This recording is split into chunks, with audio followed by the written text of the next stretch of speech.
Eu quero fazer uma pergunta para a Cássia, que eu fiquei com uma dúvida no PCDT. Quando fala da indicação de tratamento para os pacientes F2, uma página X lá fala que o tratamento poderá ser indicado para pacientes F2 que tenham esta condição identificada por biópsia ou elastografia. Tá? Desse jeito a frase. Depois, quando a gente vai andando mais para frente, aí tem o capítulo que fala das maneiras de identificar os diferentes graus de fibrose. E na parte que fala dos marcadores simples, que são os marcadores que usam testes de exames de sangue, tem lá diferentes pontos de corte para o APRE e para o FIB4, onde aparecem uns pontos de corte inferiores àqueles que a gente utilizava, né? Se eu não me engano, meio para o APRE e 1,25 para o FIB4. Então surgiu uma dúvida, porque como em cima fala que é por elastografia ou biópsia, e depois aparecem estes pontos de corte, se a gente vai poder utilizar os marcadores sanguíneos também para identificar F2. Obrigadíssima pela pergunta, porque eu tinha esquecido desse problema aí. Esse é um erro total que apareceu nessa versão e foi um erro na hora da interpretação de um dos técnicos que foi montar o quadro. Não existe nenhum racional para a utilização de APRE e FIB4 para estadiamentos de fibrose que não sejam F3 e F4. Não há nenhum embasamento, nada. Então, aquilo está errado, absolutamente errado, e foi esse o motivo pelo qual o PCDT saiu do ar. Não sei se vocês perceberam, ele está fora do ar desde sexta-feira, porque eu vi isto, me mostraram, eu estava lá em Recife, quando eu vi aquilo, quase tive um infarto do miocárdio, e aí, da onde veio essa bobagem? Aí acabamos descobrindo, foi lá quem tiver este PCDT equivocado, por favor, observe, tem um quadrinho embaixo, que é um quadrinho de interpretação de valores de APRE e FIB4, mas não para F2. Né? E a pessoa interpretou errado, quis colocar um highlight e deu um problema. Então, o que ocorre? A gente verificou isso na quinta-feira à tarde, foi retirado do ar na sexta-feira de manhã para correção. Então, deixando bem claro, não se utiliza a APRE e FIB4 para paciente F2, em nenhuma circunstância. Não é nesse PCDT, é em nenhuma circunstância. Então, APRE e FIB4 são métodos com valor preditivo e positivo bom, razoável, apenas para F3 e F4. Então, a indicação, isso é importante para quem vai dispensar, né? A indicação de F2 é só através de elastografia ou biópsia. E acabou, não tem outra alternativa. Esse PCDT foi retirado e a ideia é que todas essas novas inovações aí, modificações, sejam todas incorporadas na nova versão. E eu acabei de receber aqui um WhatsApp da Elisa dizendo que o DAF não está permitindo a retirada de todos os exames para os pacientes que utilizam PEG e para as mulheres em idade fértil. Então, infelizmente, tudo aquilo que a gente queria, que era simplificar, nós vamos continuar com aquele arsenal enorme de exames. Mas só para essas pessoas. Só para essas pessoas. Então, infelizmente, nós teremos essa dificuldade aí por conta do DAF. Bom, estou roubando a palavra aqui, mas são umas dúvidas que eu tenho mesmo do dia a dia. As pessoas têm perguntado assim, elas fizeram o processo para um determinado paciente com base no PCDT 2015, mas esse processo tem uma data posterior à publicação da primeira versão do PCDT 2017. Aí as pessoas estão preocupadas se elas têm se a farmácia não vai autorizar, porque está com uma versão antiga, ou se tem que ir lá na farmácia retirar e fazer novo processo. Vamos supor que é um paciente com genótipo 1B, e foi prescrito para ele sulfidacla. Só que o PCDT já tinha sido publicado. Esses pacientes têm que ir lá na farmácia retirar o processo e fazer outro? Vai valer o que o médico prescreveu? Como é que fica essa situação? Alguém sabe responder? Eu não tenho a mínima ideia. Agora, você sabe? O que a gente tem feito lá no CEAP, né, que isso tem acontecido bastante. Esqueci de pôr ribavirina, sei lá, essas coisas. A gente fala que a farmacêutica dá tudo certo. Ali, localmente. Com a nossa farmacêutica agora, não dá nada certo. Eu não sei que manda chegar. A gente vai ter oportunidade de conversar depois, a Karina vai fazer uma apresentação. Tá bom. A Desculpa, gente pensou em quase todas as situações. Então, é importante, essa é uma, tá? A Karina vai falar de tarde. Você quer responder, Alexandra? Não, deixa um suspense aí para o pessoal vir atrás, tudo bem. Não precisa, não. Se está previsto, fica tranquilo. Alexandre.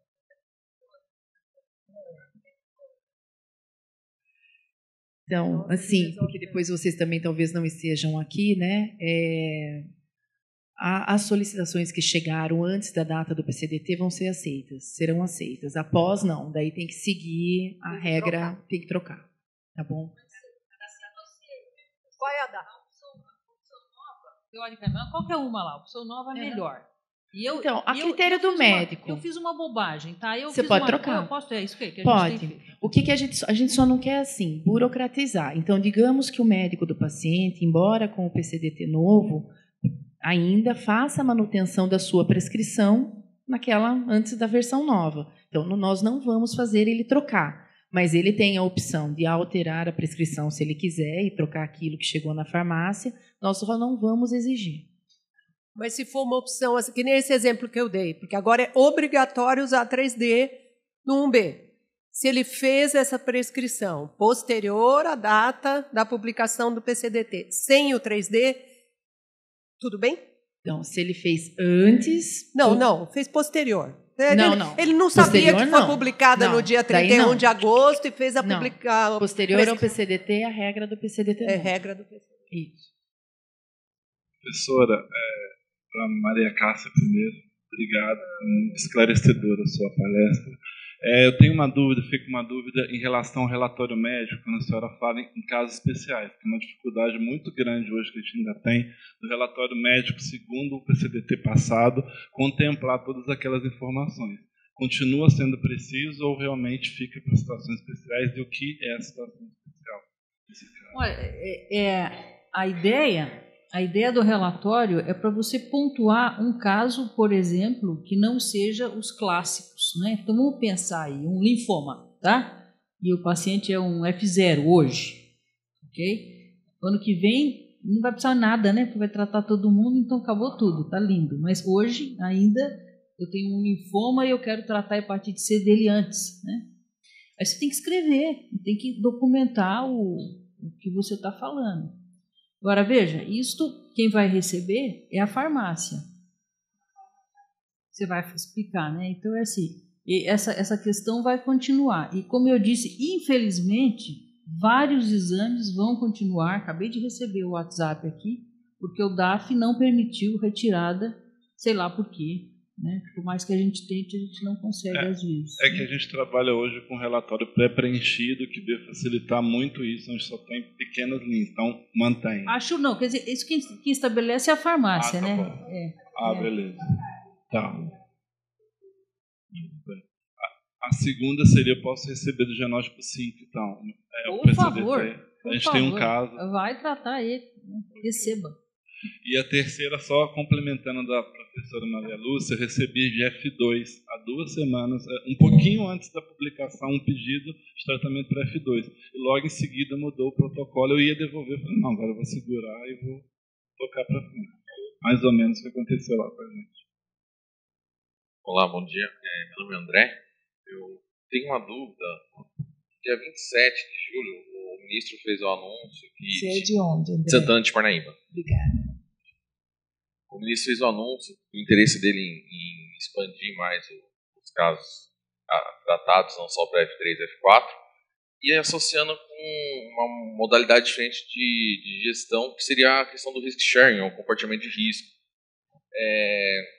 Na hora a gente trabalha na ponta, é difícil de tentar enxergar como operacionalizar isso, como que o Ministério vai trabalhar.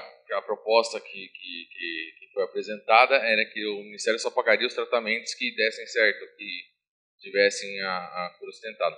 Como vocês imaginam que seria uma operacionalização desse risk sharing, desse compartilhamento de risco com as empresas, para a ponta, como que a gente vai informar o Ministério se esse tratamento realmente deu certo ou não deu certo? Como vocês imaginam que isso pode ser operacionalizado? Eu não tenho a mínima ideia também, porque isso também não passou pela área técnica, né? Então, eu sou uma mera técnica consultora, e as decisões do ministro são decisões do ministro, e tenho certeza que ele deve estar assessorado para esse tipo de decisão. Mas eu não sei se eu também não sei exatamente, mas eu acho que essa coisa não é assim individualizada. É que a hora que ele negocia com uma empresa que fala que o remédio dela cura 95% das pessoas, ele, a hora que compra 100, paga só 95, entendeu? Não é que você vai apontar, este curou, eu pago, este não curou, eu não pago, esse curou, eu pago. Eu acho que não é assim. É uma negociação em relação à possibilidade de cura que aquele medicamento oferece. É uma estratégia de negociação, mas não vai impactar na ponta. Eu acho. E, como sempre, pensando na forma como a rede de cuidados se dá no estado de São Paulo, a gente vai ter que pensar muito bem como vai fazer isso aqui. Então, apesar dele ter dito isso, né, no sábado, né, Cássia, a gente estava num evento de atualização de HIV e hepatites, inclusive eu estava coordenando uma mesa e fiz uma pergunta provocativa, né, no sentido de como que se pensa na possibilidade de se tratar os pacientes F0 e F1, né? Sempre é muito polêmica essa questão de onde vai se dar esse tratamento, se é na atenção especializada ou é na atenção básica, que é uma possibilidade. O importante é a gente saber que a rede de cuidado das hepatites virais, ela acontece no estado de São Paulo de uma forma já muito bem estabelecida, né? A gente tem que pensar que qualquer questão diferente como essa, porque é um desafio, tanto que ninguém sabe responder exatamente como, a gente pode ter até ideias, ele vai ter que ser discutido dentro da questão da rede, como a rede se dá no estado de São Paulo, né? Metade dos tratamentos que a professora Cássia falou, que foram dispensados no país, foram dispensados no estado de São Paulo. Então, tudo aqui é um pouquinho diferente, né? Eu não estou puxando a sardinha, mas estou puxando a sardinha. Muitas vezes, o que serve para os outros estados não serve para o estado de São Paulo. A gente tem que se organizar numa rapidez e de uma forma tão capilarizada no estado como aqui, que não é simples, né? Então, hoje a gente tem cadastrados no Programa Estadual de Hepatites Virais 200 serviços que atendem hepatites no estado de São Paulo, com complexidades diferentes, alguns são municipais, alguns são estaduais, alguns são hospitais universitários, mas tem 200 serviços cadastrados no estado. Então, você imagina o que é capilarizar e organizar ou reorganizar ou qualificar uma rede desse tipo, né? Então, a gente tem que ter calma, né? As propostas feitas pelo Estado de São Paulo, sempre a gente discute muito com o departamento, assim como a Cássia e a Maria Lúcia disseram que hoje tem uma abertura muito maior para se discutir, para a gente também é muito mais confortável, no sentido de que a gente consegue apresentar essa questão tão peculiar do Estado de São Paulo, né, porque é peculiar, né? A publicação do PCDT foi dia 4 de setembro, hoje é dia 10 de outubro. Nesses 40 dias, a gente teve que trabalhar muito para vocês poderem estar aqui hoje, para a Karina hoje poder apresentar para vocês toda uma parametrização de um sistema de medicamentos que todo mundo conhece, que é o MEDEX, que é do Estado e só o Estado de São Paulo tem, né? Então, para o DAF de Brasília, o que vale é uma planilha de Excel, que ele quer saber quantos medicamentos você quer dentro do protocolo. E a gente aqui, até porque não poderia ser diferente, a gente não conseguiria trabalhar, a gente tem que ter um sistema que dá conta de todas as questões do PCDT, que facilite o trabalho de vocês, farmacêuticos, e que faça com que esse tempo entre a prescrição e a dispensação para esse paciente seja o menor possível dentro do que é permitido no componente especializado, né? Então, períodos, como a Maria Lúcia falou, de 1 ano, eles não são admitidos, né? Então, a gente sempre faz um diagnóstico em situações desse tipo, porque eles não devem acontecer. Mas a gente tem um período aí que é do componente especializado que a gente não tem como diminuir. O que a gente não pode fazer é aumentar o tempo que já é o que está predeterminado. Então, o esforço todo é nesse sentido, né, de que o paciente saia com uma prescrição, quer dizer, que o médico que está atendendo esse paciente defina que aquele é o momento, tanto do ponto de vista da doença, quanto do ponto de vista de adesão daquele paciente, que ele está preparado para usar a medicação, que esse tempo seja o mínimo possível. E no Estado de São Paulo, para ele ser o mínimo possível, a gente tem que se organizar.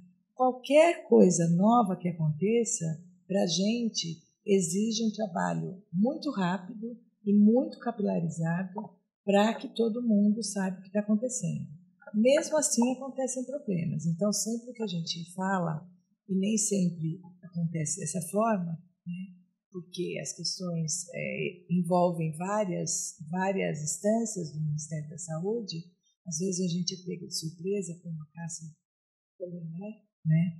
Mas a gente procura sempre conversar com o departamento e dizer, olha, nós vamos levar tal tempo, a gente vai se organizar, mas é assim. E tem coisas que realmente a gente se posiciona como Estado de São Paulo, tanto o programa de hepatites virais quanto a assistência farmacêutica. Então, o que a gente tem, e vamos continuar nos posicionando, né? Muitas vezes a gente fala, não, São Paulo não vai ser desse jeito, justificando por isso, isso e isso. Então, assim, a gente não sabe ainda como vai ser, mas pensem, tá, que a gente, em parceria, num trabalho conjunto com a assistência farmacêutica, a gente não vai propor nada que não seja possível que aconteça. Às vezes a gente propõe coisas que vão exigir um pouco mais de trabalho de vocês, mas o nosso objetivo não é esse, né? Assim como a professora Maria Cássia falou, a questão da simplificação é para simplificar a dispensação, e a gente pensa também que o farmacêutico ele já é um profissional importantíssimo na assistência, como um todo, na farmacêutica mais ainda, que já tem muitas coisas para fazer. Então, quanto mais a gente conseguir simplificar o trabalho de vocês, melhor, né? Tanto do médico que está prescrevendo, quanto do médico autorizador, quanto do farmacêutico, para que o remédio chegue mais rapidamente. Então, a gente sempre tem isso em mente, né? Mônica, posso falar aqui? Ô, Moniquinha. Tudo bem, doutor? Eu só queria falar uma coisa, complementando aqui a fala da Silene. Se a gente olhar para o número de tratamentos que o modelo mostra, né, que é super o número que a gente trata hoje, né, nós tratamos em 2016 37 mil pessoas, não foi isso? Era, né? 37 mil pessoas no ano de 2016, com a estrutura que a gente tem hoje. Não aumentou nada, não capilarizou nada, foi exatamente o que... Então, assim, eu imagino que nós não precisamos fazer muito diferente do que já fazemos. Nós não temos esse problema, Pelo menos é o que o modelo mostra. Nós não vamos ficar atulhados de pacientes, ao contrário, nós vamos ter que ficar procurando os pacientes. Então, de verdade, eu acho que aonde estão. Então, de verdade, eu acho que não vamos ter problema. Talvez tenhamos que pensar nos pacientes de retratamento, talvez por alto custo, passar por uma câmara técnica ou referendá-los para alguns centros maiores, não sei. Mas, assim, para um número muito pequenino de pacientes, porque o grosso a gente vai tratar tranquilo, eu imagino. Né? Primeiro, eu quero agradecer a vocês pelo trabalho de vocês, porque eu acho que só quem trabalha mesmo na linha de frente, quem está todos os dias com esses pacientes e quem tem a vida atribulada que a gente tem, imagina o quanto que vocês devem ter tirado da vida pessoal de vocês, da vida de trabalho de vocês, da vida com os pacientes de vocês, para fazer esse trabalho que a gente está recebendo hoje. Então, muito obrigada. Eu não sei quem mais participou, mas principalmente a doutora Maria Cássia, a doutora Maria Lúcia, né? E a doutora Elisa, que eu conheci outro dia, mas a boa vontade de vocês de fazer um trabalho tão difícil, complexo e que tem que ser entendido por todos nós. Né? E a outra coisa que eu queria aproveitar para falar é que a interação que a gente conseguiu no servidor entre a farmácia e os médicos, hoje, por exemplo, eu estou vendo aqui pouquíssimos médicos, né? E depois é muito complicado para a farmácia passar para a gente o que a gente precisa fazer. Porque eu acho que o médico atrapalha muito, se atrapalha na prescrição. E toda vez que muda um PCDT, até que a gente consiga educar os médicos, a gente não, né? Eles, farmacêuticos, eu acho que o delay é maior com o médico. Então, eu recomendo a vocês, farmacêuticos, que vocês eduquem os seus médicos, como o meu farmacêutico que está aqui, pegou no meu pé e me educou. Então, ele conseguiu criar, o Luiz conseguiu criar, no servidor, esse relatório que ele falou, doutora Cássia, que é muito simples e que eu tenho certeza que ele pode disponibilizar para quem quiser, que facilitou demais, porque eu recebo isso no meu ambulatório, eu tenho que colocar o nome do doente, preencher, sei lá, 4 ou 5 lacunas, e isso dá para ele todas as informações que ele precisa, junto com os exames, é evidente, mas assim, e me faz repensar a prescrição, porque toda vez que eu preencho aquele relatório que o Luiz inventou, eu penso de novo, não, essa é a melhor opção. Puxa, acho que aqui eu vou mudar, então, é melhor essa. Então, essa questão da interação da farmácia, do farmacêutico com os médicos, eu tenho aprendido demais com o Luiz, eu acho que todos nós lá no servidor, e vocês, farmacêuticos, precisam ter coragem de educar os médicos de vocês. Eu acho que isso facilita muito. Eu acho, doutora Maria Cássia, que essa é a coisa que mais simplifica a prescrição. É a gente ter a educação de ler o PCDT adequadamente, ou se a gente não teve a competência de entender o que o PCDT falou, ter a humildade de escutar o que o farmacêutico diz, porque eles levam a risca e eles que têm que mandar isso para um sistema, né? Então, pessoal, farmacêuticos, eu acho que vocês são heróis, a gente fica só reclamando, às vezes, na ponta de que, poxa, o farmacêutico negou, mas a gente não consegue entender a complexidade do que vocês têm que fazer e o quanto vocês têm que seguir à risca o que está escrito no PCDT. Então, o nosso sistema lá tem funcionado perfeitamente. E como pergunta mesmo, eu juro que eu já vou ficar quietinha, a pergunta mesmo é a seguinte, gente, eu tenho, graças a Deus, 100% de RVS. Eu nunca tive nenhum paciente que não respondeu ao DAA, nem no servidor, nem no consultório. Mas eu tenho alguns colegas que têm ligado e perguntado, o Luiz também já foi questionado outro dia por outro médico do servidor, quando a gente tem um paciente que não teve RVS com os tratamentos que a gente já fez até aqui, a gente pode agora resgatar esse paciente, por exemplo, com 3D? Não. Bom, Moniquinha, assim, a gente ainda não tem a possibilidade de prescrever retratamento para os nossos pacientes, né? A gente até tentou, há uns meses atrás, fazer uma proposta com as drogas que a gente tem, né? De retratamento. A melhor forma de retratar esses pacientes, do ponto de vista científico, é com drogas que a gente ainda não tem e vai demorar muito tempo para ter, e até fora ainda são drogas ainda pouco difundidas, né?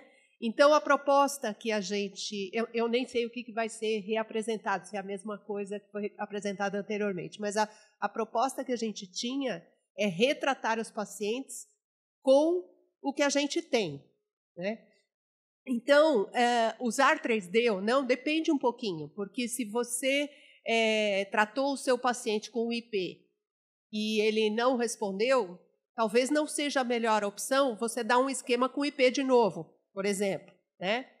Então, se ele falhou a sofosbuvir e cimeprevir, talvez a melhor opção seja dar sofosbuvir e daclatasvir, né?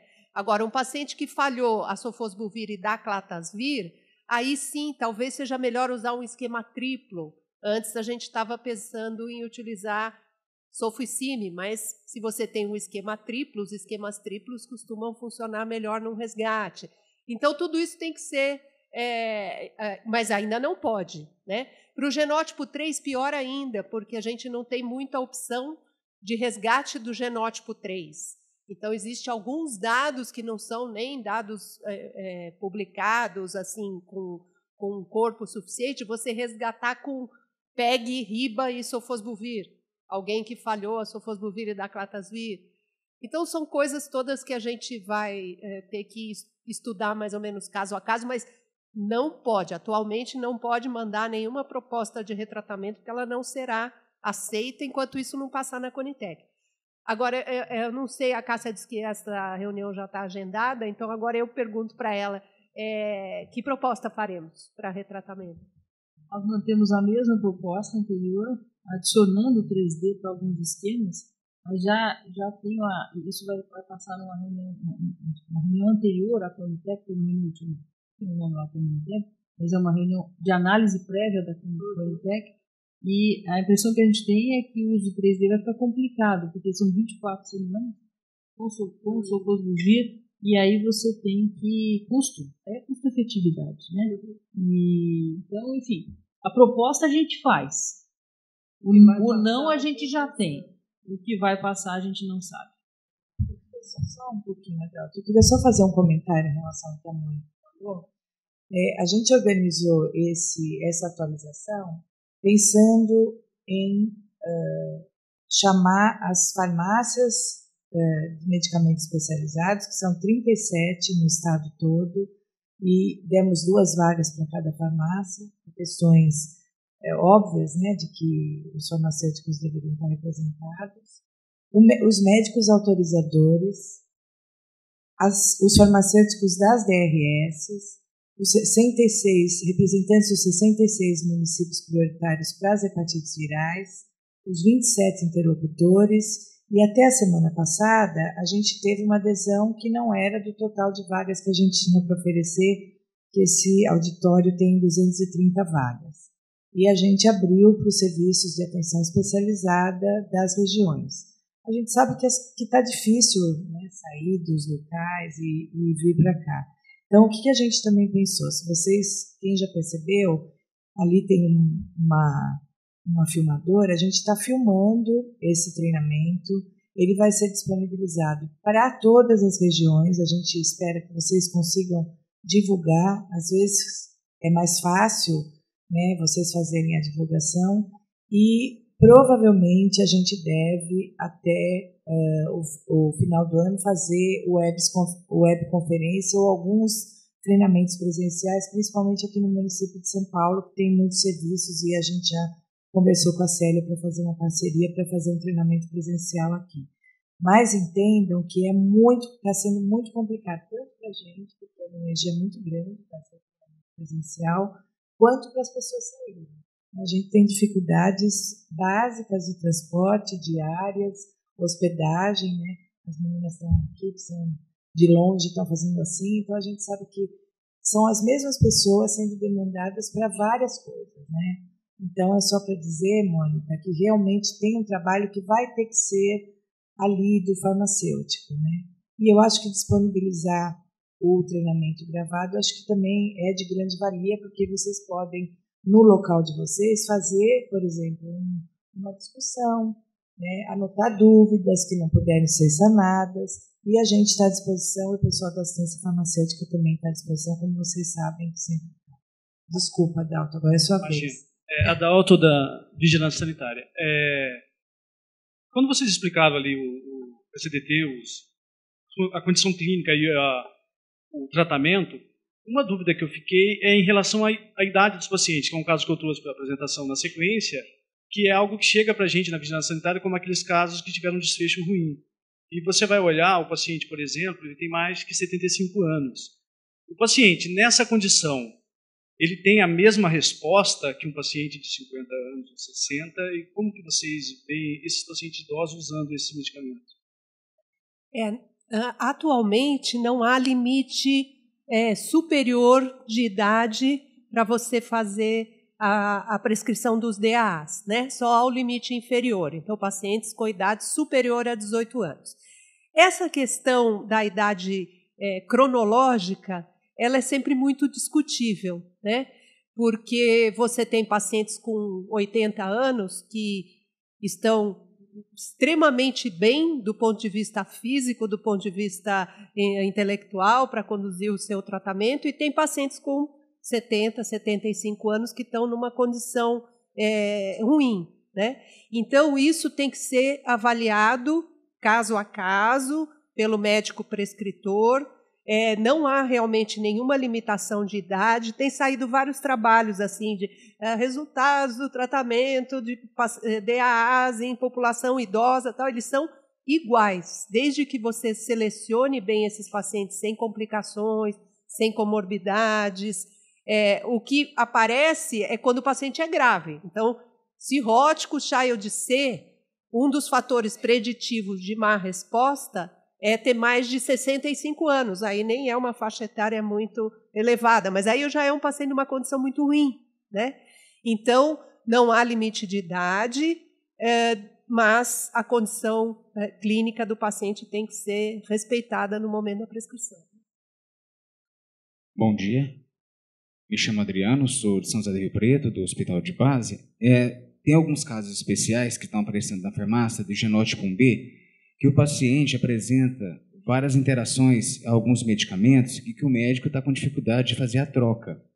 E aí a terapia é o 3D. Nessa situação, há alguma possibilidade dele fazer usar outra droga, ou né, o paciente tem que aguardar, se não for possível ele fazer essa mudança das medicações. São casos especiais, não são muitos pacientes, mas já aconteceu na farmácia o médico me questionar a questão que ele não consegue fazer a mudança, né, que às vezes o paciente ele toma vários medicamentos né, que estão em interação com o 3D. São casos especiais, mas eu gostaria se a mesa poderia me responder.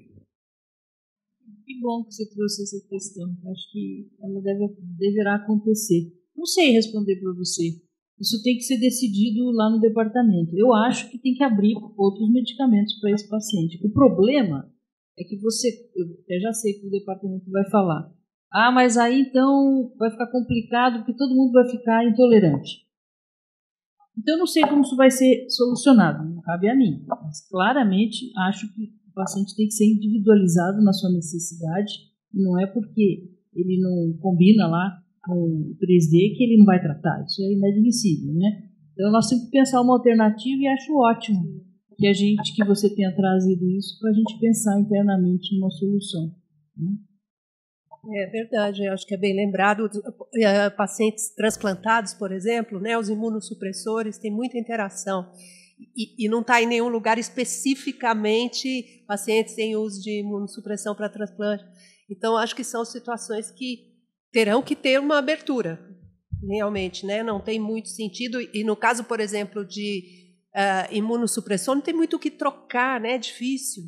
Então, eu sugeriria, enquanto isso não se delibera, o paciente está lá, né? Ele existe. Então, mandar isso para o departamento, para a doutora Elisa, com o detalhamento do caso, e ela vai ponderar sobre a questão. Não pode ficar parado porque não tem deliberação sobre isso. Entendeu? Aqui no estado de São Paulo, mandar para o programa estadual ou para a CAF, para a Coordenadora de Assistência Farmacêutica, vocês têm os contatos. Eu gostaria de fazer uma observação. A gente, desde do início de 2016, a gente vem conversando com o Ministério, inclusive em reuniões de coordenadores, por escrito que a gente já mandou, da necessidade, e quanto mais ampliar o tratamento, a gente vai ter algumas especificidades desse tipo, de que o departamento, de alguma forma, nos respalde numa Câmara Técnica Estadual, que possa deliberar nas questões que não são para o todo, né? Então, é fundamental. Quem trabalhou ou trabalha com HIV e AIDS sabe o avanço que foi, o alívio que foi, né? Eu posso chamar de alívio, né?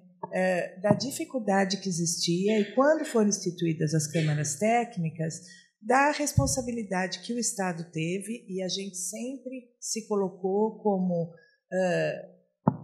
a gente diz assim, a gente já tem um modelo, né, que é o modelo do HIV/AIDS, e a gente pode rapidamente montar uma Câmara Técnica Estadual, inclusive com as duas pessoas que estão aqui aos meus dois lados, que é a Maria Cássia e a Maria Lúcia. No Comitê Técnico Assessor, a gente discutiu que a gente tinha capacidade de definir um regulamento dessa Câmara Técnica e como que a gente ia atuar. Infelizmente, o que o departamento coloca é que, estando no componente especializado, o que se fala no DAF é que o que está no PCDT, o que está fora não está coberto. A gente sabe que a vida real não é assim, né? Então, a gente tem algumas angústias, né, que, principalmente, o médico que está acompanhando o paciente manda para a gente. E o que a gente tem feito o que dá para resolver, se resolve aqui no Estado com um relatório e digamos, uma possibilidade de autorização para aquele tratamento, mas não é uma Câmara Técnica. Entendo que a gente não tem como definir. O que a gente encontra de possibilidade dentro do PCDT, a gente define aqui. As outras questões a gente tem encaminhado para o Ministério da Saúde. Às vezes a gente tem resposta, às vezes não tem resposta, porque realmente eles têm essa limitação, né? Então, uma das saídas é tirar o medicamento das hepatites do componente especializado. Facilitaria muito estar no estratégico, porque passa para o departamento a compra e a definição, por exemplo, de questões desse tipo, como a instituição de câmaras técnicas. O que a gente precisa dizer é o seguinte: tudo que não estiver dentro do PCDT ou que não tiver um processo de autorização, as meninas do CAF sempre me dizem, quem responde é o Estado de São Paulo, é a Secretaria de Saúde que tem que responder. Então, o trabalho delas, além de todas as questões técnicas, principalmente esse ano, mas isso sempre acontece, elas estão sempre com processos de 200 páginas no Ministério Público respondendo questões relacionadas aos medicamentos no Estado de São Paulo. Então, não é que a gente não quer, né? É que uma hora a gente vai ter que responder. Então, a gente se respalda na lei, mas a gente aponta para a necessidade individual de algumas pessoas, né? Que não estão, são questões que não estão previstas no PCDT. Mais alguma pergunta? Doutora, eu de novo. Não é pergunta, não, é só contar com relação ao que o colega da Vigilância perguntou, né, falando sobre idoso. A gente apresentou agora no Congresso Brasileiro um trabalho, que é do Luiz Farmacêutico, na verdade, escrito por ele, com a nossa experiência em idosos. São 125 idosos até 90 anos tratados no servidor, absolutamente todos curados. E a gente não teve nenhum efeito adverso sério, nenhuma internação nesses pacientes, nenhuma interrupção de droga. E o que a gente fez só foi ver mais frequentemente esses pacientes. Oi? A gente só viu com mais frequência eles no ambulatório. Então, de novo, interação da farmácia com o médico. Quando ele achava que tinha alguma coisa estranha na dispensação da medicação, ele mandava imediatamente para o meu ambulatório e eu atendia esse paciente como extra, mas a gente não teve nenhum problema com nenhum dos nossos idosos. E agora a gente já tem até mais idoso do que quando a gente fez o trabalho. Tem uma pergunta aqui, o Fábio. Doutora, só fazer uma pergunta, nem parecer pessimista. A gente Lá no hospital, a gente tem uma equipe multi, a gente gosta muito de fazer o teste rápido, incentivar e fazer campanha. Só que a pergunta é, a gente teve uma experiência, a gente fez uma campanha, incentivou, e um desses pacientes foi diagnosticado, ele era F1. E a gente falou, tem tratamento, tem cura, e infelizmente a gente achou um caso, né, e ela não pode ser tratada, né? Ela falou, pô, vocês fizeram descobrir, eu descobri, vim na campanha, agora você fala que eu não tenho tratamento. Então, não seria um momento de a gente esperar um pouquinho, sei lá, para o ano que vem, sei lá, com a esperança de tratar todo mundo. A gente quer fazer a campanha, mas a gente ainda fica com muito medo da questão do acesso um pouquinho, e de pacientes, são pacientes, no caso, por azar nosso, desculpa, CF1 no caso, e não poder ser tratado, né? Olha, Luiz, posso responder? Eu entendo perfeitamente, mas assim, não há dúvida que saber é muito melhor do que não saber. Então, assim, a gente essa é uma discussão que acho que a gente não é pauta, né? Então é complicado esse paciente, ele tem uma ansiedade, né? Eu acho que entrando o F2 a qualquer tempo melhorou muito para quem está lá. A gente tem essa sensibilidade de entender que quem se relaciona com o paciente são vocês, mas é possível dizer, esse paciente ele pode ser abordado, ele pode ser acompanhado. Então, assim, o diagnóstico sempre é melhor que qualquer coisa, mesmo que você tenha que fazer esse enfrentamento junto com ele de qual vai ser o momento melhor. Né? Agora, se é um paciente que está bem, né, facilita, né? Quanto mais a gente trouxer, né, eu acho que o F2 era o pior, né, que ele tinha que ficar esperando os 3 anos. Né? Mas o F0, F1, né, se uma abordagem sempre é melhor ele saber. Meu nome é Fábio, eu sou do CRT, sou médico autorizador. É uma discussão de um caso que chegou lá para a gente. Paciente imunoinfectado, genotipo 1A, cirrótico, ultrassom de hipertensão portal, com insuficiência renal. Né? Não falava se era dialítico ou não, mas o médico enfatizava isso. Ele solicitou 3D por 24 semanas. Há essa possibilidade, em algum caso, para 24 semanas com 3D? Não há. Não há essa... Não está previsto isso no PCDT. Né?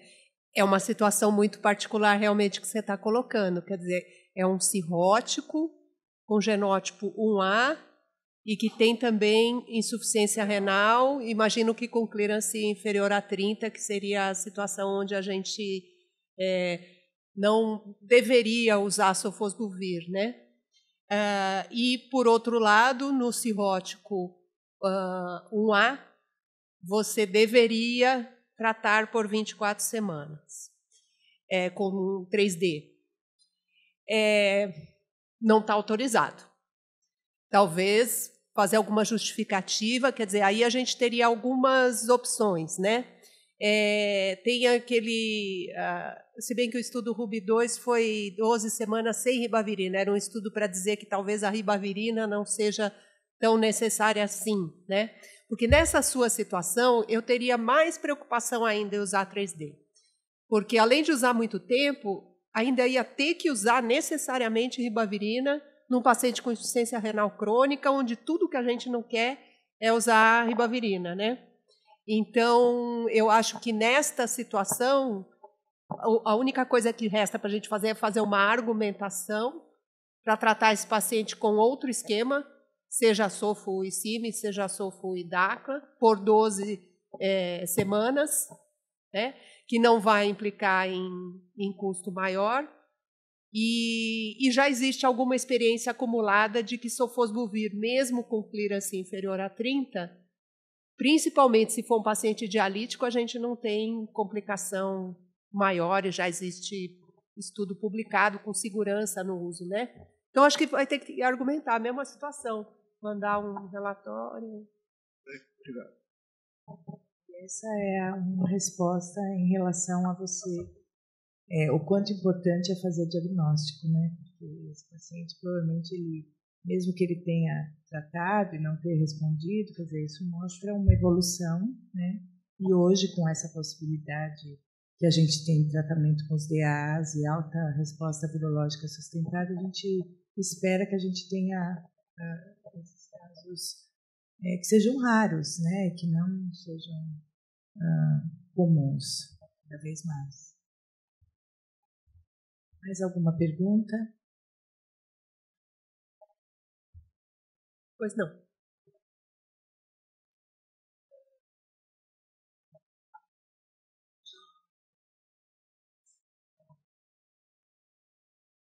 Mais 2 perguntas, tá, gente? Bom dia, doutor. Além da resposta biológica sustentada, entre os pacientes com quadro clínico tão grave, a resposta clínica é satisfatória? Essa é uma pergunta interessante, né? Muita coisa tem sido estudada também do ponto de vista de evolução clínica desses pacientes. E existem dados assim bastante favoráveis, né? O que tem se colocado é assim, até que ponto vale a pena tratar um paciente com cirrose grave, né? Esse é o X da questão, né? E as pessoas têm colocado assim várias métricas. Uma delas que tem sido mais utilizada é a classificação de MELD, né? Então, vale a pena tratar o paciente que tem até um determinado MELD, que não se sabe exatamente qual seria o ideal, mas em torno de 20, talvez alguma coisa entre 18 e 23. Até este ponto, vale a pena tratar o paciente.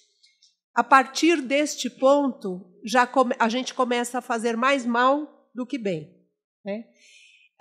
Nos pacientes mesmo graves e que a gente trata com sucesso, algumas coisas já têm sido demonstradas. Em mais ou menos 40% das vezes, se ele tiver, por exemplo, numa lista de transplante, você consegue retirá-lo da lista. 30% a 40% dos casos você retira da lista, porque o MELD baixa a ponto dele ser retirado da lista. Hipertensão portal, já tem sido demonstrado também que esses pacientes melhoram a hipertensão portal. Quando ela é medida direitinho, existem técnicas para medir o grau de pressão na veia porta, tal. Os parâmetros laboratoriais melhoram, a albumina sobe, o INR baixa. Então, existem várias evidências de que esse paciente melhora, né? Melhorar a elastografia não tem nada a ver, é outra coisa, provavelmente você retirou a inflamação. Não é isso que mostra que o paciente melhorou. O que mostra que ele melhorou são esses parâmetros laboratoriais, a queda do MELD, a redução da hipertensão portal, e isso tem sido demonstrado num número grande de pacientes graves que são tratados até este limite, né? Não dá para fazer coisas heróicas, porque aí a situação pode até piorar. Uma última pergunta para a gente encerrar. Bom dia, quero agradecer a apresentação de vocês, muito esclarecedora também. A minha dúvida é o seguinte: quando o médico prescreve, no momento da prescrição, o paciente seja genótipo 1A ou B, ele é Child A, o médico solicitou a medicação para 12 semanas. E no decurso do tratamento, ou até o paciente ser contemplado com as medicações, ele evolui para um Child B. Eu queria saber se é possível a solicitação da extensão do tratamento em virtude da resposta ser aumentada quando tratado por 24 semanas. Olha, quem vai responder é a farmácia, mas assim, de novo, lá no nosso serviço, isso aconteceu várias vezes, deu tudo certo. Pedi a extensão e consegui. Não sei se a nossa farmacêutica é uma santa, mas assim, se é assim que é assim mesmo? É. Então tem santos em todos os lugares. Então, de fato, você consegue estender. Você esqueceu de prescrever, está previsto. Você esqueceu de prescrever a ribavirina, aí você prescreve. Sei lá dá para fazer tudo, né?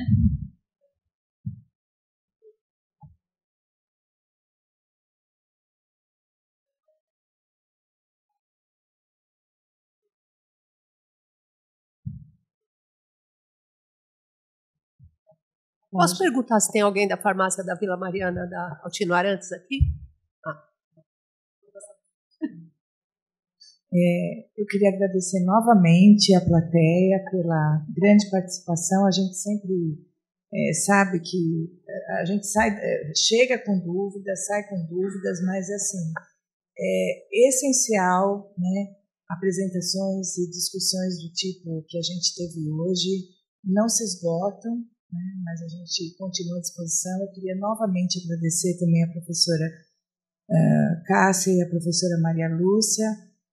As aulas foram maravilhosas, como sempre. A gente fala o que é e rapidamente elas entendem quem está aqui, como deve trazer esse assunto. Então, é muito bom também a gente estar trabalhando junto. E muito obrigada a vocês duas e à plateia. Obrigada.